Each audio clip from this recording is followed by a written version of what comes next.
주한미군은 우리와 미국의 중요한 연결고리다라고 말씀을 드리겠고, 그렇기 때문에 반대로 중국 입장에서는 주한미군이 없어야 대한민국 한반도의 남반부를 중국화시킬 수 있다라고 보는 것이죠. 중국은 대놓고 주한미군을 나가라라고는 얘기를 못합니다. 남의 나라 내정에 간섭을 하는 것이기 때문에. 하지만 사드 배치를 우리가 한 게 아니라 주한미군이 배치를 했잖아요, 2017년에. 그것에 대해서 한국 정부의 경제적인 압박을 가하는 식으로 영향력을 행사하고 있는 것이죠.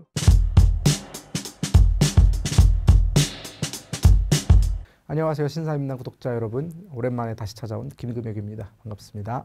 러우 전쟁 종전 협상의 주요 쟁점과 진행 상황은 어떻게 되나요? 크게 두 가지 전선이 있죠. 러우 전쟁에서 우리가 중요하게 들여다봐야 되는 첫 번째 전장은 쿠르스크 일대입니다. 우크라이나군이 작년에 굉장히 기습적으로 쳐들어가면서 사실상 이 쿠르스크 일대, 러시아 영토가 우크라이나의 지배하에 들어갔었는데, 러시아가 우크라이나에 빼앗긴 영토에 대해서 다시 재반격을 실시하면서 사실상 지금 우크라이나가 장악하고 있는 쿠르스크 일대의 영토는 크지 않습니다. 아주 무의미한 수준의 영토만 보유하고 있고, 상당 부분의 영토를 다시 러시아에 빼앗겼다고 볼 수 있고, 그 전투에서 가장 주목해야 되는 것은 이 북한군의 활약 여부인데, 물론 북한군이 많은 사상자를 기록하고는 있지만 전술적인 면에서 혹은 전략적인 면에서 상당히 진일보한 모습을 보여주고 있고, 북한군이 전투 초창기 때 투입됐던 그때의 모습과 지금의 북한군은 상당 부분 질적인 면에서 많은 차이가 있다라고 보시면 될 것 같습니다. 그리고 실제 러시아군이나 우크라이나군이나 입을 모아서 얘기하고 있는 것이, 전장에 투입된 북한군이 생각보다 훨씬 더 잘 싸웠고, 이 북한군의 활약이 없었다면 아마 러시아가 쿠르스크를 다시 되찾는 것은 어려웠을 겁니다.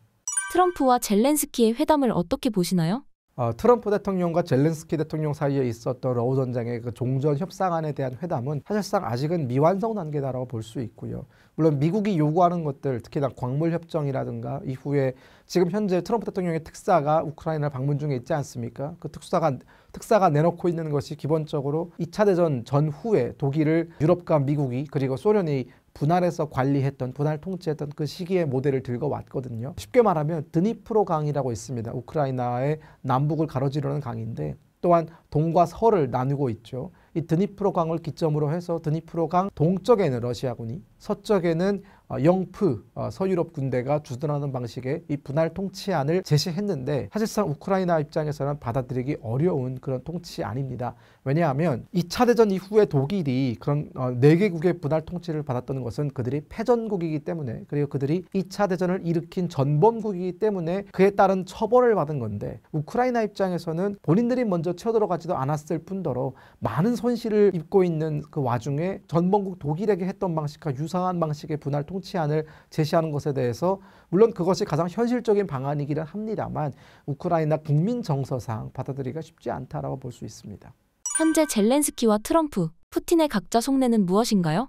이대로 종전이 되게 된다면 젤렌스키 대통령은 아마 정치적으로 상당히 큰 위기를 겪을 겁니다. 젤렌스키 대통령이 지금 대선을 치르지 않고 일종의 비상계엄 상태에서 대권을 유지하고 있거든요. 우크라이나 현행법상 그리고 선거제도상 사실 2년 전에 이미 대선이 치러졌어야 하는 겁니다. 전쟁이 끝나게 되면 우크라이나는 바로 대선에 돌입할 가능성이 높고, 현재 우크라이나 젤렌스키 대통령의 지지율은 날이 갈수록 떨어지고 있는 상황입니다. 그러다 보니까 다시 그가 대통령이 될 수 있을지에 대해서는 사실상 빨간불이 들어왔다고 보시면 될 것 같고, 현재 젤렌스키 대통령의 대항마로 떠오르고 있는 사람은 우크라이나 군 총사령관을 지냈던 사람이거든요. 그 사람은 젤렌스키 대통령과 반대로 전선에서 우크라이나군을 이끌면서 상당 부분 많은 성과를 냈다라고 평가를 받기 때문에 아마 총사령관이 추후 우크라이나의 새로운 대통령이 되지 않을까라는 가능성도 있고, 두 번째 가능성은 우크라이나와 러시아 사이에 어떤 중립적인 입장을 취하고 있는 중도 성향의 후보가 당선될 가능성도 있고, 최악의 경우는 친러 성향의 후보가 당선이 되는 건데요.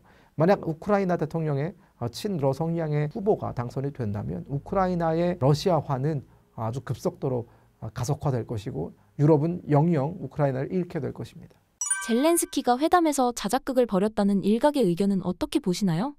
젤렌스키 대통령과 트럼프 대통령 사이에 있었던 그 갈등은 사실 자작극이라고 보기에는 해석되지 않는 여러 가지 면들이 있습니다. 왜냐하면 그런 자작극을 벌리는 것이 물론 국내에서의 지지율을 올리는 데는 도움이 될 수 있으나, 본질적으로 미국의 도움이 없다면 우크라이나는 지금 현재 한 달 더 버티기 어려운 상황이거든요. 국내의 정치적인 입지를 강화하기 위해서 아주 본질적인 전쟁에서의 승패가 결정되는 미국의 도움을 뿌리쳤다? 이것은 소탐 대실입니다. 아주 작은 것을 얻기 위해서 너무나 많은 걸 벌이는 것이기 때문에, 만약 그것을 자작극이라고 꾸몄다면 매우 잘못된 판단이다라고 말씀드릴 수밖에 없을 것 같고, 그렇기 때문에 우크라이나의 어떤 그런 전략적인 사고방식 혹은 그들의 패턴을 봤을 때 이건 자작극이라기보다는 젤렌스키 대통령의 그 특유의 그 욱하는 성질이 그 순간에 나와버린 것이 아닌가라는 것이 제 개인적인 판단입니다. 국제사회에서 젤렌스키의 평을 어떻게 보시나요?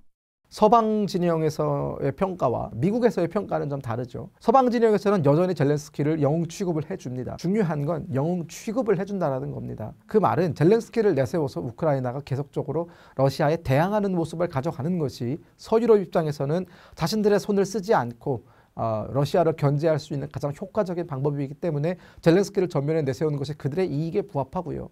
하지만 미국 입장에서는 현재 미국이 가장 중요하게 생각하고 있는 것은 대중국 압박인데, 그러기 위해서는 러시아 우크라이나 전쟁이 빨리 종결되어서 미국의 자원이 불필요하게 낭비되는 것을 막을 필요가 있죠. 그렇게 따진다면 미국 입장에서는 평화적인 스탠스를 취하는 후보가 훨씬 더 그들의 입맛에 맞을 겁니다. 따라서 호전적인 젤렌스키는 미국 입장에서는 그렇게 탐탁한 지도자는 아니다라고 볼 수 있는 것이죠. 러우 전쟁에 대한 오해나 잘 알려지지 않은 사실이 있나요? 러우 전쟁에 대해서 우리 언론이 잘 알리지 않고 있는 사실은 러시아와 북한군이 상당히 잘 싸우고 있다는 것을 잘 알리지 않는 겁니다. 항상 보면은 우크라이나군의 어떤 승전 소식만 전하고 우크라이나의 패전 소식은 전하지 않으면서 사실상 우리 많은 국민들이 러시아 우크라이나 전쟁에서 우크라이나가 이기고 있는 것 아닌가라는 착각을 할 때가 많은데요. 매일매일 업데이트되는 전장의 상황을 보면 현재 우크라이나는 지속적으로 패배하고 있습니다. 일단 뭐 쿠르스크에 우크라이나가 차지했던, 그들이 차지했던 대부분의 쿠르스크 영토를 다 잃어버렸고요. 그리고 동부전선에서도 밀리고 있고, 얼마 안 있으면 포크로우스크도 아마 러시아의 수중에 떨어질 가능성이 있습니다. 그렇기 때문에 우크라이나군이 물론 매우 잘 싸우고 있는 건 맞습니다. 병력 규모 차이라든가 혹은 뭐 경제력의 규모라든가 전체적인 국력의 차이에서 러시아와 우크라이나는 비교할 바가 아니기 때문에 우크라이나가 지금까지 선전하는 것은 매우 잘 싸우고 있는 것이다. 하지만 그들이 승리하고 있는 것은 결코 아니다. 우크라이나의 패전은 만약 지금의 흐름을 그들이 매우 극적으로 바꾸지 못한다면 패전은 기정사실화 되어 있는 것입니다. 우리나라 언론에서는 왜 실상을 보도하지 않는 걸까요? 아무래도 우리는 자유민주주의 국가다 보니까 같은 자유민주주의의 진영인 우크라이나를 응원하고 지원하는 것이 훨씬 순리에 맞죠. 왜냐하면 러시아는 독재 국가고 또한 북한과 손을 잡고 우리나라를 압박하고 있지 않습니까? 그렇기 때문에 우리의 적이라고 볼 수 있죠. 그런 그들의 어떤 우리의 적이라고 볼 수 있는 러시아에 유리한 보도 혹은 러시아가 좋아할 만한 보도를 언론이 하지 않는 것은 뭐 어찌 보면 이해할 수 있는 일이기도 합니다. 북한군의 과거와 현재는 어떤 차이가 있나요? 북한군이 투입됐던 초창기에는 북한군이 이 드론전에 굉장히 취약한 모습을 보였었거든요. 그러면서 사실상 북한군의 대부분의 사상자는 드론에 의해서 발생했다라고 봐도 무방할 정도로 상당히 많은 어떤 그 문제를 노출을 했었는데, 최근에 북한군은 이제는 드론에 당하는 비율보다 드론을 격추하는 비율이 상당히 높아졌고요. 그리고 북한군의 사격술이라든가 혹은 산계되어서 전투를 치르는 전술이라든가, 즉 현대전, 직접적으로 전투를 혹은 전쟁을 경험해 본 자들이 내놓을 수 있는 아주 효과적인 전술로 싸우고 있다고 보시면 될 것 같고요. 그리고 전투 의지입니다. 우크라이나군이 밝힌 바와 같이 러시아군이 갖고 있는 이 전투에서 승리하겠다는 의지보다 북한군이 가지고 있는 이 전투 승리 의지가 훨씬 더 높다고 해요. 그렇기 때문에 우크라이나군이 그걸 이해를 못하는 거죠. 아니 자기 나라 전쟁도 아닌데 왜 저렇게 의지가 높냐 이런 것인데, 그만큼 이 북한군, 러시아에 파병된 북한군의 정신 무장 상태가 상당히 잘 되어 있다라는 것이고요. 그리고 그들의 장비라든가 혹은 개인 화기 혹은 뭐 그런 것들을 봤을 때 상당 부분 업그레이드가 많이 진행이 됐습니다. 이제 야간 투시경도 그들이 이제 보유했고 사용할 줄 알고 다양한 어떤 중화기, 소화기들을 자유자재로 복합해서 쓰고 있거든요. 그리고 드론에 대항하는 안티 드론전 기술도 발전하고 있고, 그런 것들이 사실 우리 한국군 입장에서는 상당히 큰 위협으로 다가올 수밖에 없죠. 최근에 김정은이 직접 그런 얘기를 했어요. 우크라이나 전쟁에서 배워온 그 현대전의 경험을 모든 인민군 부대들한테 다 그들이 배울 수 있게끔 만들어야 된다라고 얘기를 했거든요. 그만큼 그들이 상당히 고무되어 있다라는 점은 우리가 의식해야 되는 지점인 것 같습니다. 북한군 포로가 2명뿐인 이유를 어떻게 보시나요? 이유는 간단합니다. 포로는 보통 승리한 쪽이 가져가는 겁니다. 우크라이나군이 더 이상의 북한군 포로를 잡지 못한 건 북한군과의 전투에서 패배했기 때문입니다. 그 뒤로 우크라이나군이 북한군과의 어떤 지역적인 전투에서 승리했다는 보고가 들어오고 있지 않습니다. 그렇기 때문에 우크라이나군이 포로로 잡히면 잡혔지 북한군이 포로로 잡히는 일은 일어나지 않습니다. 아마 다시 전세가 역전이 되어서, 물론 그런 가능성은 없어 보이는데, 북한군이 수세에 몰리게 되면 포로가 나오죠. 하지만 공세에 있는 입장에서 포로가 생기는 것은 쉬운 일은 아닙니다. 북러 우호 관계가 전쟁이 끝나고도 이어질까요? 저는 이걸 우리가 단기적으로 혹은 장기적으로 봤을 때 조금 다르다고 봅니다. 단기적으로 봤을 때는 아마 이어질 가능성이 있습니다. 여전히 우크라이나 전쟁이 끝난 이후에 미국과 러시아 사이의 관계가 어떻게 발전될지 우리가 좀 지켜봐야 되는 부분이고, 또한 서유럽 진영과 러시아 사이에 어떤 일들이 일어날지에 대해서도 지금은 함부로 예측할 수 있는 그런 데이터가 없습니다. 그렇기 때문에 단기적으로 러시아는 본인들의 영향력을 유지할 필요가 있겠고요. 그리고 서유럽에 대한 어떤 구조적인 위협의 강도를 유지할 필요가 있습니다.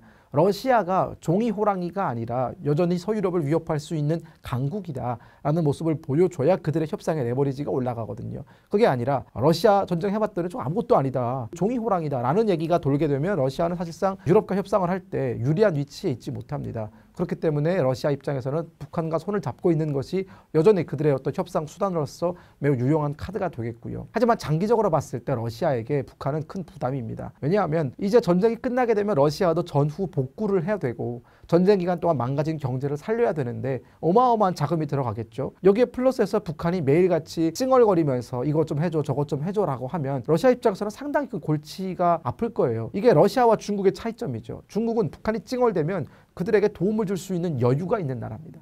하지만 러시아는 그럴 여유가 없다라는 것, 그리고 그럴 만한 충분한 이해관계가 없다라는 게 가장 큰 차이점이죠. 러우 전쟁이 끝나면 러시아와 한국의 관계는 어떻게 될까요?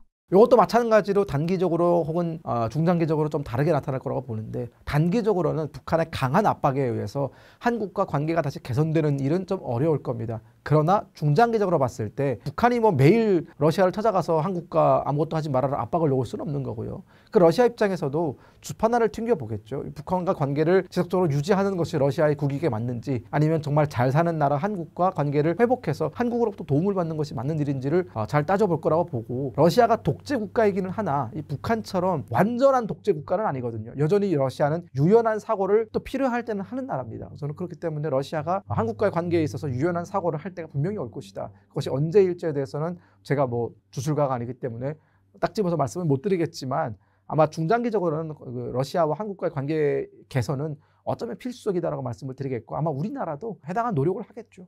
미중 무역 갈등이 중국 경제 위기를 심화시켰다는 주장을 어떻게 보시나요? 아직은 우리가 뭔가 중국의 경제 상황이 미국과 중국 사이에 벌어지고 있는 관세 전쟁 때문에 심각하게 악화되었다라고 볼 수 있는 직접적인 지표는 아직은 나오지 않고 있습니다. 조금 시간이 지나야 그 충격이, 아마 그 충격의 여파가 밀려오고 우리가 그걸 데이터로 확인할 수 있겠죠. 하지만 예측 가능한 영역은 있습니다. 중국이라고 했을 때 우리가 보통 중국은 인구가 14억 되니까 내수 시장이 워낙 탄탄하니까 그들은 수출에 그렇게 큰 의존도가 없을 것이다 라고 사람들이 생각을 하는데, 의외로 중국도 수출의 어떤 비중이 상당히 높은 나라입니다. 네, 물론 내수 시장도 다른 나라에 비해서는, 특히나 우리나라 비교해서는 뭐 비교할 수 없을 만큼의 큰 내수 시장을 가지고 있지만, 그 내수 시장을 구축하고 있는 중국 사람들의 평균 소비력이 미국 시장과는 비교가 안 되거든요. 왜냐하면 그들의 평균 임금이 우리나라의 4분의 1 정도 수준밖에 안 됩니다. 그러면 그들의 구매력도 대충 뭐 후려치면 한 4분의 1 정도밖에 안 된다라는 거기 때문에, 뭐 박리담회를 하면 뭐 어느 정도는 뭐 수익을 거둬갈 수 있겠지만, 그게 안정적으로 뭔가 중국이 술 수입에서 거둬들일 수입을 대체할 수 있는 만큼의 양은 아니거든요. 그렇기 때문에 중국도 수출에 대한 의존도가 높은데, 그 수출에 대한 의존도 중에서 또 미국에 대한 의존도도 상당히 높거든요. 그래서 미국이 지금 중국의 급소를 찌른 것이다. 즉 중국에서 미국에 납품을 하는 그런, 뭐 그게 완성품이 됐든 아니면 1차 가공품, 2차 가공품이 됐든지 간에 상당히 많은 기업체가 미국으로 수출을 하는데, 그 수출품의 가격이 올라가게 되면은 중국 기업들은 도산할 수밖에 없겠죠. 높은 관세가 지속된다면 중국의 경제는 어떻게 될까요? 대표적으로 우리가 들 수 있는 게 화웨이예요. 화웨이를 이제 미국이 트럼프 1기 때부터 화웨이를 내쫓기 위한 작업을 많이 하지 않았습니까? 그러면서 미국에 있는 화웨이 기업들이라든가 혹은 서유럽이나 뭐 캐나다나 우리나라나 이제는 화웨이 장비를 거의 쓰지 않습니다. 즉 화웨이가 중국을 제외하고는 사실상 많은 나라, 많은 중요한 나라들에서 퇴출당했거든요. 중국은 그때 당시 괜찮다, 우리는 13억의 인구를 보유하고 있으니 다른 나라에서 퇴출이 되어도 내수 시장에서만으로도 충분히 살아남을 수 있다라고 호언장담했습니다. 하지만 그 뒤에 화웨이 주가는 곤두박질 쳤죠. 네, 지금은 어느 정도 회복세를 보이고 있습니다. 하지만 예전 뭐 한 6, 7년 전에 그 화웨이의 위상을 찾기는 상당히 어려워졌다라고 볼 수밖에 없는 것이고요. 그리고 미국이 작정하고 압박을 넣기 시작하면 중국의 뭐 삼성이라고 할 수 있는 샤오미, 이런 것들도 미국 내 수출이 막히게 되고, 이게 미국과 중국 간의 갈등은 미국과 거래를 하고 있는 모든 나라들에 다 영향을 미칩니다. 우리나라 같은 경우에도 미국이 중국과 저렇게 싸우고 있는데 우리가 화웨이를 소비를 해주고 샤오미를 소비를 해주면 미국이 우리를 어떻게 보겠습니까? 그렇기 때문에 미국의 눈치를 봐서라도 해당 중국 제품에 대한 소비를 줄일 수밖에 없거든요. 그렇기 때문에 미국과 중국이 맞붙는다는 것은 실질적으로 중국이 미국과 그의 동맹들과 함께 맞붙는 것으로 봐야 되기 때문에 그만큼 중국 경제에 미치는 영향이 클 수밖에 없다라는 겁니다. 구체적으로 중국 인민들의 소비 심리도 위축될 거라 보시나요? 단기적으로 혹은 장기적으로 좀 다르게 나타납니다. 단기적으로 봤을 때에는 애국 마케팅이라고 해서 이제 지금 중국의 뭐 온라인 사이트나 이런 걸 가보면 올해가 2025년이지 않습니까? 2025년 미중 관세 전쟁의 해 뭐 이렇게 적어놓은 커피 컵들이 상당히 높은 가격에 팔리고 있어요. 그러니까 이게 수출을 못하게 되면 우리가 소비를 해주자라는 마인드로 지금 중국 사람들이 애국심에 불타서 그걸 하고 있거든요. 그러니까 중국이 잘하는 게 뭡니까?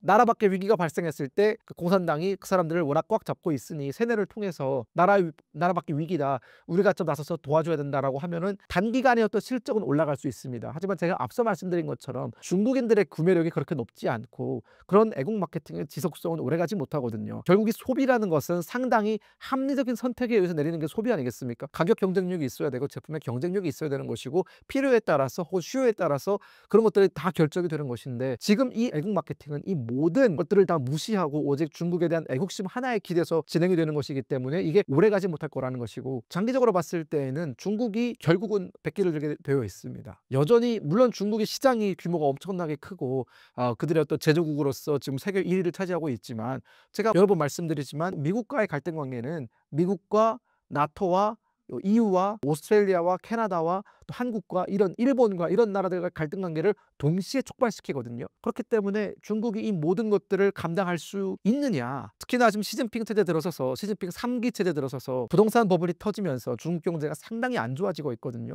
즉 체력이 좋아야 어느 정도 버틸 수 있는데 이미 중국 경제의 체력은 한 2018년 정도를 기점으로 지속적으로 내려오고 있습니다. 호황기가 아닌 이 불황기에서 맞이한 무역 전쟁이 과연 중국에게 긍정적인 영향을 미칠까? 당연히 아니다라고 보는 것이죠. 미국이 중국 관세 폭탄 사태를 풀어가는데 과거와 차이점이 있을까요?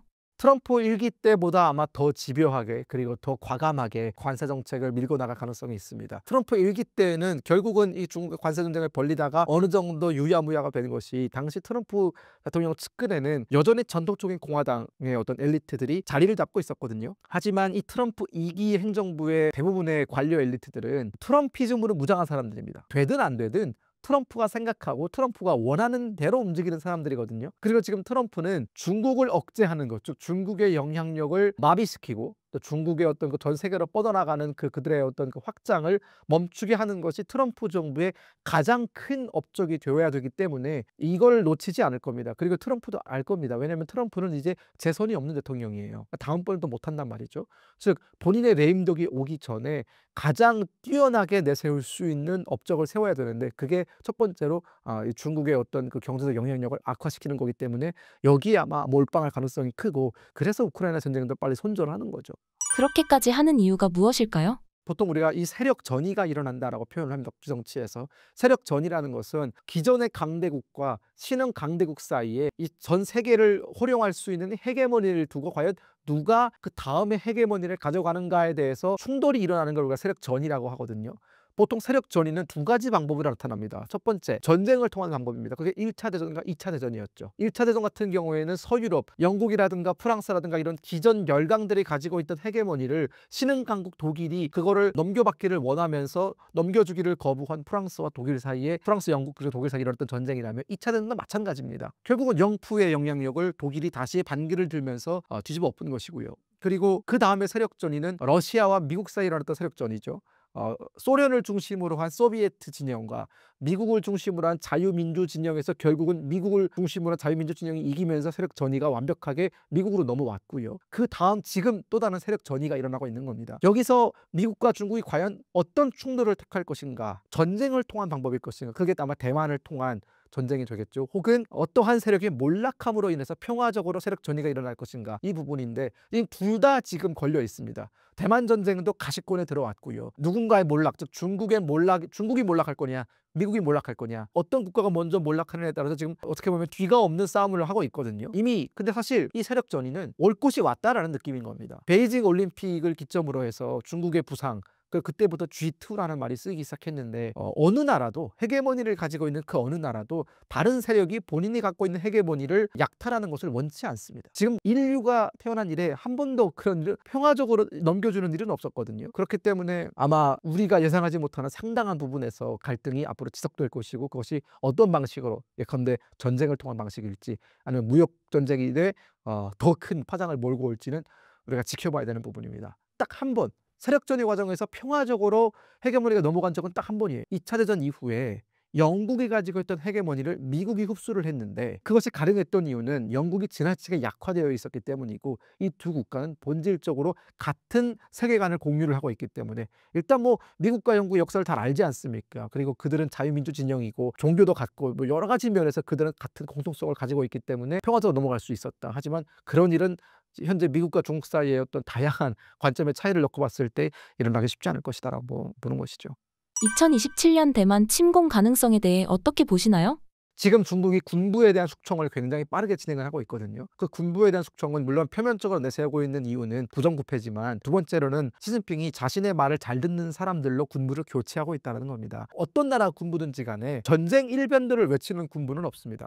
여러 가지 다양한 상황을 다 따져보고 전쟁에서 이길 수 있을지, 만약 전쟁을 하게 된다면 어떤 방식으로 싸울지, 이런 것에 대해서 충분한 논의가 이루어진 뒤에 전쟁이 결정하거든요. 그런 과정에서 반대 의견을 내는 사람들이 있단 말이죠. 중국 군부에도 분명히 반대 의견을 내는 사람들이 있을 겁니다. 그런 반대 의견을 내는 사람들을 지금 골라내는 작업이 진행 중이다라고 보시면 될 것 같고, 지금 군부에 대한 숙청은 꽤 오랫동안 꽤 집요하게 이루어지고 있어요. 최근에도 군부에서 별 하나가 또 감금이 됐죠. 지금 조사를 받고 있죠. 그런 것은 사실 시진핑이 군부를 다스리고 군부를 하나의 대오로 만들기 위한 작업이 진행 중인 것이고, 그 작업이 끝나게 되면은 사실상 모든 전쟁 준비가 끝난 것이다. 저는 2027년, 글쎄요, 뭐 날짜를 정확히 집어서 말씀을 드리기 어렵지만 시진핑 집권 사기는 더더욱 정당성이 결여되어 있거든요. 결여된 정당성을 어떤 식으로든 메꾸기 위해서 전쟁을 취할 가능성이 높다라고 보고 있습니다.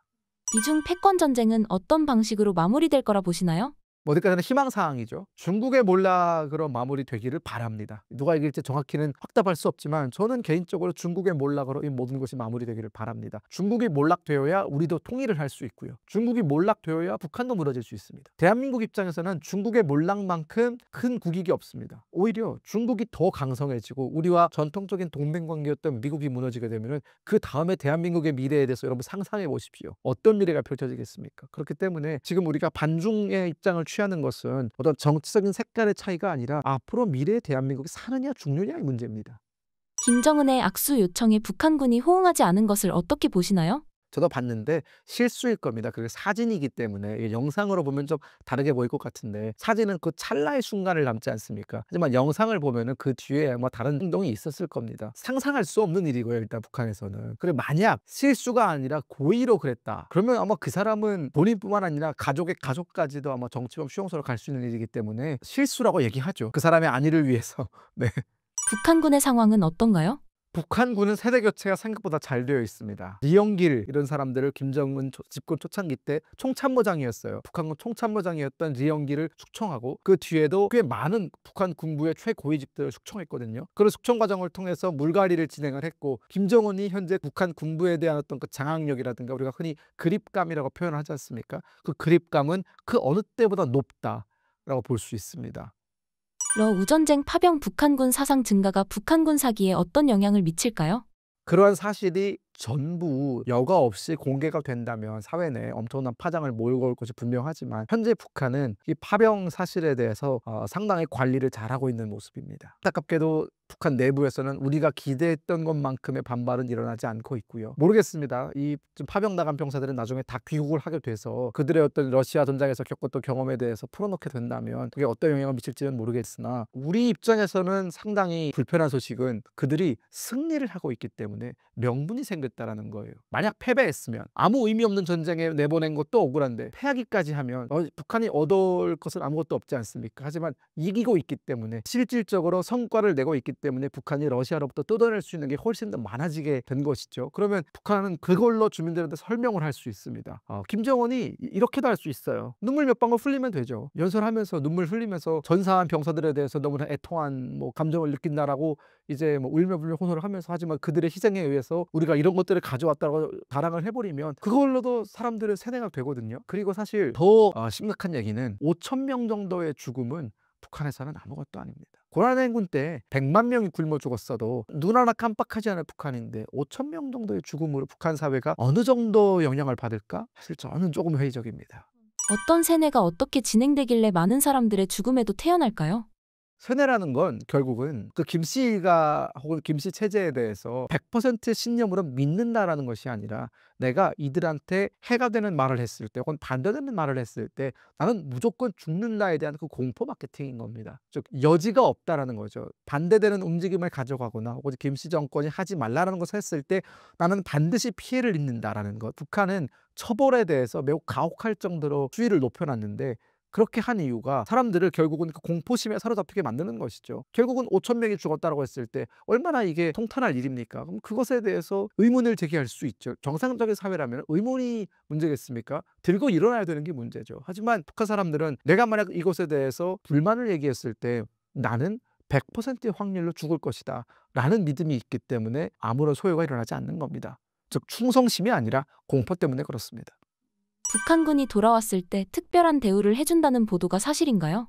보통 아마 입당 원서일 겁니다. 네, 조선노동당에 입당시켜준다는 것인데 아마 파병된 병사들이 몸이 성한 채로 돌아온다면 그들은 꽤 많은 혜택을 받을 겁니다. 혜택을 줄 수밖에 없는 것이 그들한테 혜택을 주지 않았다가는 그들이 아마 분노의 1순위가 되겠죠. 그러니까 그들한테 대우를 잘 해줘야 다른 얘기가 안 나오는 거죠. 만약 대우를 잘 해주지 않는다면 다양한 방식으로 불만을 표출할 겁니다. 그들은. 그리고 아마 입당 같은 경우에도 어려운 일이 아니에요, 사실. 하지만 그것을 바라고 나갔던 사람들 입장에서는 돌아왔는데 입당을 시켜주면 은혜를 입었다라고 생각을 하겠죠. 네, 우리 입장에서는 아무것도 아닌 것이지만 그들 입장에서는 신분 상승을 할 수 있는 또 다른 기회가 주어진 것이기 때문에 러시아 병사들보다 더 강한 의지로 싸우고 있는 것이다라고 볼 수 있습니다. 북한 체제에 문제가 생겼을 때 러시아가 개입할 가능성이 있을까요?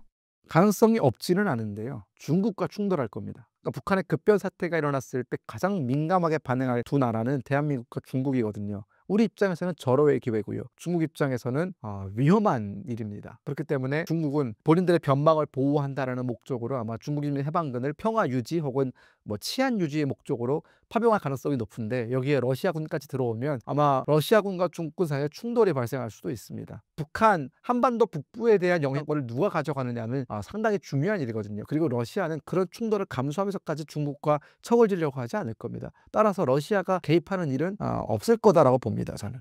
한반도가 지리적으로 중요한 이유는 무엇일까요? 중국 입장에서는 태평양으로 나가는 진출 길목에 있는 게 바로 한반도입니다. 지금 중국이 남중국해를 그렇게 뚫으려고 하는 이유가 태평양으로의 진출로를 확보하기 위해서거든요. 인도양과 태평양을 동시에 장악하기 위해서 남중국해가 필요한 건 아니겠습니까? 마찬가지로 중국이 태평양으로 나오기 위해서는 지금 현재 대만과 한반도와 그 뒤에 일본이 버티고 있죠. 그러니까 마음 편히 못 나오는 거예요. 태평양으로 나와가지고 전 세계를 휘젓고 다니고 싶은데, 전 세계의 어떤 해양 패권을 차지하고 싶은데, 그러려면은 한반도를 둘러싸인 이 바레만 일대라든가 혹은 이 제주도 일대라든가 혹은 그 밑으로 내려오면은 대만이 있고요. 즉 중국을 억제하는 너무 많은 수단들이 있고 그중에 한반도가 길쭉하게 중국을 지금 막고 있으니 중국 입장에서는 본인들의 어떤 해양 패권을 차지하기 위해서라도 한반도를 친중국화 만드는 게 중요하겠고, 둘째는 현존하는 위협이죠. 중국 입장에서는 현재 주한미군 약 2만 명 정도가 있는데 그게 중국과 직접적으로 국경을 맞대고 있지는 않지만 베이징에 가장 가깝게 있는 미군이거든요. 주한미군은 사실 베이징까지 언제든지 미사일을 날릴 수도 있고 중국의 심장부를 겨냥하고 있습니다. 불편하겠죠, 상당히. 그리고 나중에 통일이 된다면 북한 지역을 우리가 수복하고 주한미군이 만약 압록강까지 진출을 하면 중국 입장에서는 아주 눈이 뒤집어질 일이죠. 네. 주한미군을 둘러싼 중국과 미국, 한국의 이해관계는 어떻게 보시나요? 트럼프 정부가 주한미군을 제발 상업적인 용도로 사용하지 않았으면 좋겠다라는 바람이 일단 첫 번째로 있고요. 그리고 우리나라에 어떤 성격의 정부가 들어오든지 간에 주한미군 유지에 대해서는 공통된 입장을 가졌으면 좋겠다가 두 번째 입장입니다. 진보 정부 또 보수 정부 뭐 앞으로 대선에서 누가 들어올지 모르겠지만 주한미군 문제, 안보 문제만큼 제발 공통된 입장을 가져달라는 것이고, 지금 트럼프 대통령 입장에서는 이 주한미군을 상업적인 카드로 활용할 의도가 있거든요. 그 부분은 무엇이든지 다 상업적으로 활용할 수 있는 분입니다. 만약 그렇게 됐을 때 우리가 여기에 상업적인 마인드로 함께 움직인다면 정말 주한미군은 철수될 수도 있습니다. 근데 주한미군이 사라지게 되면은 물론 대한민국의 60만 장병, 물론 60만 무너졌지만 대한민국의 국군은 충분히 강합니다. 하지만 미국이 있고 없고는 큰 차이가 있어요. 즉 뭐냐, 한반도에서 전쟁이 발생했을 때 미군이 개입하느냐 안 하느냐 여부는 주한미군이 있을 때 없을 때 정말 크게 차이 나거든요. 주한미군이 없다면, 즉 미국의 실질적인 피해가 발생하지 않는다면 미국은 개입하지 않을 수도 있습니다. 한미상호 방위 조약을 맺었기 때문에 주한미군이 없어도 미국은 개입해야 되는 의무 조항이 있는 것 아니냐라고 하는데, 여러분 한번 생각해 봅시다. 의무 조항이라는 거는 이 페이퍼에 불과한 겁니다. 하지만 실제 미군을 투입하고 말고는 수만 명의 목숨이 달려있는 것이기 때문에 이 정도 페이퍼는 그냥 쉽게 찢을 수 있는 거예요. 그래서 주한미군의 존재 여부는 미국을 집요하게 한반도에 붙잡아두는 역할을 할 뿐만 아니라 전쟁을 억지시켜주는 역할도 동시에 수행하고 있습니다. 우리가 전후 한국전쟁이 끝난 뒤에 수십 년 동안 평화를 유지할 수 있었던 가장 큰 배경에는 주한미군이 있었다. 그렇기 때문에 주한미군은 우리와 미국의 어떤 중요한 연결고리다라고 말씀을 드리겠고, 그렇기 때문에 반대로 중국 입장에서는 저 주한미군이 없어야 대한민국 한반도의 남반부를 중국화시킬 수 있다라고 보는 것이죠. 중국은 대놓고 주한미군을 나가라라고는 얘기를 못합니다. 남의 나라 내정에 간섭을 하는 것이기 때문에. 하지만 사드 배치를 우리가 한 게 아니라 주한미군이 배치를 했잖아요, 2017년에. 그것에 대해서 한국 정부의 경제적인 압박을 가하는 식으로 영향력을 행사하고 있는 것이죠. 푸틴이 전승절에 김정은 위원장을 초대할 가능성은 어떻게 보시나요? 내기 하나 할까요? 100% 초대합니다. 얼마 전에 쇼이구가 평양으로 날아간 것은 김정은을 5월에 있을 전승 80주년일 겁니다. 아마 제 기억이 맞다면 80주년이면 상당히 큰 행사지 않습니까? 그런 행사에 초대하고 싶어서 다시 북중로의 그 삼각관계를 만드는 것도 의미가 있거든요. 그런 차원에서 김정은이 안 갈 이유가 없다. 그리고 특히나 5월이면은 쿠르스크가 완전히 러시아의 손에 들어갈 수 있습니다. 그러면 김정은은 개선 장군처럼 갈 겁니다. 봐라, 내 도움으로 인해서 북한군 병사들이 잘 싸웠기 때문에 쿠르스크를 되찾았다. 전승절에 쿠르스크에서의 그 전승을 기념한다는 의미가 있기 때문에 안 갈 이유가 없습니다. 무조건 갑니다. 다만 한 가지 변수가 있다면 가기 전에 알아놓을 수도 있어요. 그게 뭐 김정은의 건강 상태에 문제가 없다면 가는 겁니다. 북중 러 관계가 돈독해지면 한국은 어떻게 될까요? 우리가 좀 주시를 해야죠. 물론 북중로가 늘 우리에게 위협이 되어 왔지만, 이번에 만약 5월 달에 5월 전승절에 그 세 나라 정상이 다시 만나게 되고 모종의 합의가 이루어지고 그들의 어떤 그 삼각 동맹 관계가 다음 단계로 발전을 하게 된다면 우리 입장에서는 지금 1대 3의 구도로 맞서야 되는 거지 않습니까? 이길 수 없는 싸움입니다. 우리가 이기려면 우리도 3대 3의 구도를 만들어야 돼요.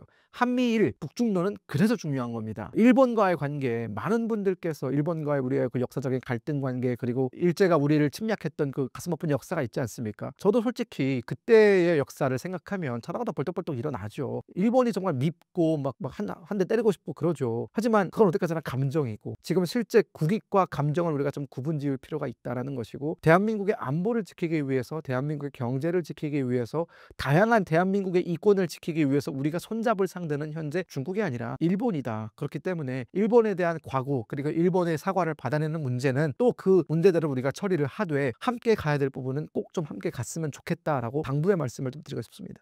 1994년 외교문서가 비밀 해제됐는데 어떤 내용이 있었나요? 외교부가 보통 비밀로 지정한 외교 문서가 있습니다. 그게 한 30년이 지나면 비밀이 해제가 돼요. 그러면 일반 시민들도 그 외교 당시 30년 전에 그 비밀로 지정이 되었던 외교 문서를 열람할 수 있습니다. 최근에 외교부가 30년 전에 그 비밀 문서들을 공개를 했는데, 하필 그 30년 전에 김일성 당시 북한의 주석이죠. 네, 김일성이 사망하던 때에 그 매우 긴박했던 얘기들이 담겨 있는 문서가 공개가 되면서 파장이 있었죠. 뭐 그중에 대표적인 것이 김정일을 바라보는 미국의 시각, 이런 것도 굉장히 재밌었고, 뭐 이런 거죠. 김정일은 지도자감이 아니다, 유아스럽고 돌발적이다, 그렇기 때문에 북한의 어떤 후계자로서 적합한 인물이 아니다, 뭐 이런 평가도 있었고요. 또 김일성의 사망과 관련해서 각국이 어떻게 움직였는지, 그리고 김일성의 사망과 관련해서 각국에 파견 나가 있는 북한의 외교관들이 또 어떻게 움직였는지, 이런 부분들이 다 담겨져 있어서 상당히 흥미로웠어요. 저도 다 읽었어요. 김일성 타살 의혹에 대해서 어떻게 생각하시나요? 타살 의혹은 사실 오래전부터 루머로서 돌았었어요. 근데 이게 루머가 아닐 수도 있는 이유는 여러 가지 석연치 않은 정황들이 발견이 됐기 때문에 그렇습니다. 물론 이 해당 문서에는 그것까지는 나와 있지는 않았지만 대표적으로 그런 게 있습니다. 90년대 들어서면서 김일성과 김정일 사이는 매우 안 좋아집니다. 김일성이 1980년대 중후반부터 김정일에게 순차적으로 권력을 이양하게 되는데 어느 시점부터 김일성은 본인이 지나치게 많은 권력을 이양했다고 느끼게 됩니다. 어떻게 표현되냐면 김정일에게만 보고가 올라가고 김일성에게는 보고가 올라가지 않고 김일성에게 보고가 올라간 문제들에 대해서는 김정일한테 다시금 보고가 올라가고 즉 김정일이 내정을 관리하기 시작하면서 사실상 김일성을 뒷방 늙은이 취급을 했다라는 것이죠. 김일성이 실제 사망한 장소도 묘양산입니다. 묘양산에 있는 전각에서 김일성의 특각이라고 하죠. 별장이라고 표현하겠습니다. 그곳에서 죽었는데 결국은 평양을 벗어나서 유배를 가 있다 죽은 것 같은 느낌이거든요. 물론 시설은 되게 좋았겠지만 어쨌든 평양의 중심부서는 훨씬 멀리 떨어져 있었다. 그리고 묘양산이라고 했을 때에는 아무래도 의료시설이 다 갖추어져 있는 평양에 있는 거 훨씬 안전할 텐데 굳이 묘양산에까지 보냈다라는 것은 많은 것을 의미하고 그리고 실제 김일성이 사망하던 날 김일성이 7월 8일에 죽었거든요. 1994년 7월 8일에 사망을 했는데 김일성이 심근경색을 보이자 의료진이 급히 평양을 출발해서 묘양산을 가다가 의료진을 태운 헬리콥터가 추락하는 일이 발생합니다. 전원이 다 사망을 했거든요. 그래서 이건 일부러 죽인 거 아니냐, 김일성을 살리지 말라고 이런 루머도 있었고요. 그리고 이 둘 사이의 사이가 지나치게 안 좋았다가 김일성이 다시 권력을 회복하는 계기가 1993년 제네바 회담 이후, 즉 김일성은 핵무기는 안 된다 주의였거든요. 핵무기는 절대로 만들면 안 된다. 김정일은 어떻게든 핵무기를 만들어야 된다였어요. 김일성이 제네바 핵회담을 추진하면서 북한의 비핵화를 추진했었는데 김정일은 그것에 대해서 상당히 큰 불만이 있었죠. 그리고 김일성이 다시 복귀하면서 추진했던 것이 김영삼 대통령과의 정상회담이었습니다. 제가 앞서 말씀드렸지만 7월 8일에 김일성이 사망을 했는데 8월 15일인가 그때에 김영삼 대통령과의 정상회담이 개견돼 있었어요. 그 정상회담을 얼마 남기지 않고 죽었다라는 것은 만약 정상회담이 성공적으로 진행됐다면 김일성이 북한에서 다시금 떠오르는 거 아니겠습니까? 그럼 김정일은 지금까지 자신이 야금야금 빼앗았던 권력을 한 번에 다 넘겨줘야 되는 상황일 수도 있어요. 그런 상황을 거부한 김정일이 김일성을 타살했을 수는 있다. 개연성이 있다라는 거죠. 하지만 그게 사실이다라고 보기는 어렵습니다. 확인되지는 않았어요. 북한의 세대 간 세습 과정이 순탄하지만은 않은가요? 그렇죠. 이게 보통 김일성에서 김정일로 넘어가는 과정에서도 많은 피를 뿌렸어요. 왜냐하면 김정일에게는 김평일이라는 동생이 있고 아버지 김일성은 김평일을 정말 좋아했거든요. 왜냐하면 김정일이 약간 히키코모리 기질이 있어요. 운둔형 정치인입니다. 밖에 나오는 걸 잘 좋아하지 않고 영화 보는 거 좋아하고 스포츠 이런 거 안 좋아하고 굉장히 운둔형이고 외톨이형 지도자거든요. 그래서 김정일 시대 때 김정일의 육성이 공개된 게 그렇게 많지 않습니다. 본인의 외모의 컴플렉스도 가지고 있고 키가 164 정도밖에 안 되거든요. 콤플렉스를 가지고 있고 여성 편력은도 심했고 이러면서 방탕한 생활도 하고 이러면서 사실상 좀 불안한 모습을 많이 보였어요. 하지만 김평일은 지금 봐도 잘생겼어요. 키도 한 173, 4 정도로 북한 남성 치고는 상당히 큰 편이었고 풍채도 아버지 김일성을 닮아 있고 어렸을 때부터 외국을 돌아다니면서 외국어도 정말 잘합니다. 외교를 정말 잘해서 외국 지도자들과의 어떤 걸 면담할 때 보면은 리더로서의 풍모가 보이거든요. 그러다 보니까 김정일은 늘 김평일을 견제하면서 본인이 후계자가 되자마자 김평일을 체코로 내쫓습니다. 그런 어떤 과정이 있었고 그리고 90년대에 아버지가 죽고 나서 그 석연치 않은 일들도 있었고 김정은으로 넘어오면서부터 사실 또 그 문제가 복잡했죠. 일단 첫째, 김정남 아들이 장자인 김정남이 있으면서 김정은에게 권력을 물려주는 그 과정, 그리고 김정일이 2008년 심근경색으로 쓰러졌을 당시 김정은에게 급작스럽게 그 권력 구도를 이양하면서 아주 많은 문제들을 양산했죠. 그러다 보니까 결국 김정은 초창기 때 또 그 많은 숙청을 해야 됐던 이유기도 하고요. 김주의 4대 세습 과정은 순탄할 것으로 보시나요? 저는 이게 가장 큰 고비일 것 같다는 생각이 듭니다. 왜냐하면 지금까지 김씨 일가로 김씨 일가에서 김씨 일가로 권력이 넘어올 때는 그래도 김씨 남정네들이 권력을 잡았거든요. 근데 지금은 좀 다르지 않습니까? 김씨 여성이 권력을 잡아야 되는 상황인 것인데 지금까지 한 번도 여성이 최고 지도자의 자리에 올랐던 적은 없습니다. 북한에. 북한뿐만 아니라 전 세계 모든 공산주의 나라들 다 통틀어서 여성이 최고 지도자의 자리에 올랐던 나라는 없습니다. 그만큼 전인 미답의 길을 가고 있다. 그 말은 전인 미답의 길이라는 것은 결국은 많은 시행착오를 나올 수밖에 없습니다. 아무도 가보지 않은 길이기 때문에 혼자 가야 되기 때문에 문제가 양산될 수밖에 없고 오히려 권력의 공백이 발생하면 그 틈을 놓치지 않고 밀고 들어오는 세력들이 분명히 존재하겠죠. 김여정도 당연히 그 중에 한 명일 테고 군부도 가만히 있진 않을 테고 그렇기 때문에 김주애로 권력이 완전히 넘어가는 과정은 아마 북한 체제가 가장 무너질 수 있는 절호의 기회다라고 저는 보고 있습니다. 북한 영화 72시간의 제작 의도와 배경은 어떻게 보시나요? 제작 의도는 일단 첫 번째, 김정은이 직접 메가폰을 잡은 영화라고 알려져 있죠. 그 이유는 김정은이 현재 북한 청년들에 대해서 한국 드라마나 영화를 보지 말라고 지난 엄청나게 강조하고 있지 않습니까? 근데 보지 말라고 하면서 그들이 그럼 뭘 봐야 되는지 대체물을 제작을 해야 되는데 북한의 어떤 그 영화 산업이라든가 그런 것들이 전혀 우리나라 케이팝의 수준을 따라오지 못하고 있거든요. 그래서 그런 부분에 김정은이 문제 제기를 하면서 청년들이 보고 즐길 수 있는 영화를 만들어라라고 했고, 김정은이 직접적인 영감을 받은 게 중국의 장진호 전투 영화입니다. 그게 이제 중국이 본인들의 시각에서 본인들의 승리라고 얘기하면서 만든 영화가 얼마 전에 개봉을 했거든요. 근데 그 영화를 보면서 한국 전쟁을 소재로 해서 북한도 본인들의 어떤 그 승전이나 이런 것들을 좀 포장할 수 있는 영화를 만들어라라고 했고, 그게 72시간이고요. 다 봤는데 기존의 북한 영화하고는 본질적인 차이가 좀 있습니다. 일단은 상당히 그 카메라라든가 그런 기법이 좋아진 게 느껴지고, 영화 구성이 옛날에는 정말 단촐했는데 지금은 상당히 괜찮아졌다. 그리고 음성호를 하고 흐린 눈으로 보면은 한 3초 정도 한국 영화로 보여요. 그만큼 배우들의 외모나 이런 것들이 상당히 업그레이드가 많이 됐다. 그리고 북한의 과거 영화에서는 스킨십에 대해서 일절 묘사를 안 하거든요. 근데 이 영화는 한 시작 5분부터 스킨십이 나오는 걸 보고 상당히 많은 부분에서 북한이 다양한 것을 시도하고 있다라고 저는 느꼈습니다. 영화에서 김정은의 전쟁관도 엿볼 수 있는데 어떻게 보시나요? 김정은의 전쟁관보다 더 두드러졌던 건 6.25 전쟁을 바라보는 북한의 시각인 것이죠. 그러니까 72시간이라는 제목이 무슨 뭘 뜻하냐면 일단 기본적으로 한국 전쟁은 남한의 침략에 의해서 일어났다라고 북한이 그 영화에서 규정을 짓고 있습니다. 한국의 기습에 의해서 전쟁이 발발을 했는데 북한이 그 72시간 3일이지 않습니까? 그 3일 동안 한국의 공격을 잘 막아냈을 뿐더러 반격을 통해서 서울을 빼앗았다라는 내용이 그 영화의 핵심이거든요. 굉장히 많은 역사적인 오류가 담겨 있는 영화고, 북한의 악의적인 선전이죠. 북한이 쳐들어왔지 우리가 쳐들어간 적은 없거든요. 북한의 기습 공격에 의해서 우리가 3일 만에 뺏긴 것이지, 말도 안 되는, 우리가 기습 공격을 했는데 그걸 막아내고 역으로 3일 만에 서울을 뺏었다라는 건, 이건 사실 전쟁사에 보기가 없는, 그런 미리 보기 없는 그런 일이거든요. 그렇기 때문에 북한의 왜곡된 시각이 잘 담겨져 있는 영화다라고 볼 수 있습니다. 72시간 제작 의도는 남침에 대한 정당성 부여로도 볼 수 있을까요? 그렇습니다. 그러면서 북한이 그때가 어떻게 보면 북한군의 전성기였거든요. 그 이후로 이제 쭉쭉 밀고 내려가 낙동강까지 밀고 내려갔지만 결국은 우리가 모두가 다 아는 인천 상륙작전에 의해서 전황이 뒤집히고, 그 다음부터는 그 정도의 어떤 성과를 내지는 못했거든요. 물론 서울을 한 번 더 빼앗긴 하지만 그건 중공군이 내려왔을 때 이제 북한군은 거기에 개입을 못했거든요. 그렇기 때문에 북한 입장에서는 본인들의 자랑스러운 역사에 대해서 조금 더 과장해서 사람들한테 애국심을 불어넣어 주는 것이죠. 장진호 전투와 똑같다고 보시면 됩니다. 중국의 청년들한테, 그 중국의 이공성공들한테 항상 애국심 마케팅을 가장 중요하게 생각하거든요. 그 소재로 자주 가져오는 게 한국전쟁이었어요. 왜냐하면 중국은 미국과 싸워봤고 이겼다라는 걸 강조하려고 한국전쟁을 계속 끌어오고 있거든요. 아마 김정은도 거기에 영향을 받았을 거라고 봅니다.